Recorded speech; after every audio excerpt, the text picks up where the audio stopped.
ಆತ್ಮೀಯರೇ, ವಿಜಯಪುರದ ಕೆನರಾ ಬ್ಯಾಂಕಿನಲ್ಲಿ ಮನಗುಳಿ ಅನ್ನುವಂಥ ಗ್ರಾಮದಲ್ಲಿ 53 ಕೋಟಿ ರೂಪಾಯಿ ಮೌಲ್ಯದ ಚಿನ್ನ ಲೂಟಿಯಾಗಿದೆಯಂತೆ. ರಾಜ್ಯದ ಅತ್ಯಂತ ದೊಡ್ಡ ಲೂಟಿ ಇದು. ಬ್ಯಾಂಕಿನ ಬೀಗ ಮುರಿದು ಮೇ 23ರಂದು ನಡೆದ ಘಟನೆ ಇದಾಗಿದೆ. ಕಳ್ಳರು ಇನ್ನೂ ಪತ್ತೆಯಾಗಿಲ್ಲ. ಬ್ಯಾಂಕಿನ ಅಧಿಕಾರಿಗಳು ಇಷ್ಟು ದಿನ ಎಲ್ಲಿ ಕತ್ತೆ ಮೇಯಿಸ್ತಾ ಇದ್ರು ಅನ್ನೋದು ಗೊತ್ತಾಗ್ತಾ ಇಲ್ಲ. ವಿಜಯಪುರದ ಮನಗುಳಿಯಲ್ಲಿ ನಡೆದ ಬ್ಯಾಂಕ್ ದರೋಡೆ.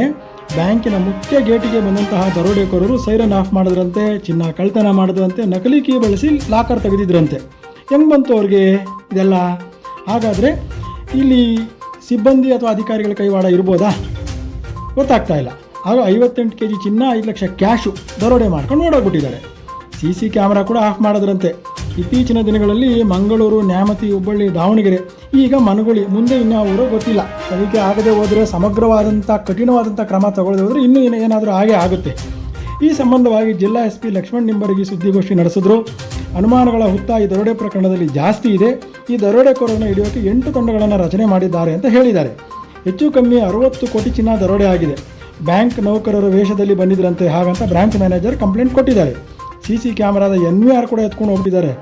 ಕರ್ನಾಟಕ ಯಾಕೋ ಬರ್ತಾ ಬಿಹಾರ, UPಗಳನ್ನು ಮೀರಿಸುವಂಥ ರಾಜ್ಯ ಆಗ್ತಾ ಇದೆಯಾ ಅಂತ ಅನಿಸ್ತಾ ಇದೆ. ಮುಖ್ಯಮಂತ್ರಿಗಳೇ, ಏನು ಕ್ರಮ ತಗೋತೀರಿ?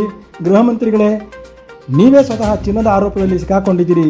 ಇನ್ನಾದರೂ ಕ್ರಮ ತಗೊಂಡು ಬಡವ್ರದು ತುಂಬ ಕಷ್ಟಪಟ್ಟು ಮಧ್ಯಮ ವರ್ಗದವರು ಕೂಡಿಸಿಟ್ಟಿರೋಂಥ ಚಿನ್ನ ಹಣನ ಸೇಫ್ ಮಾಡಿಕೊಡಿ ಸ್ವಾಮಿ.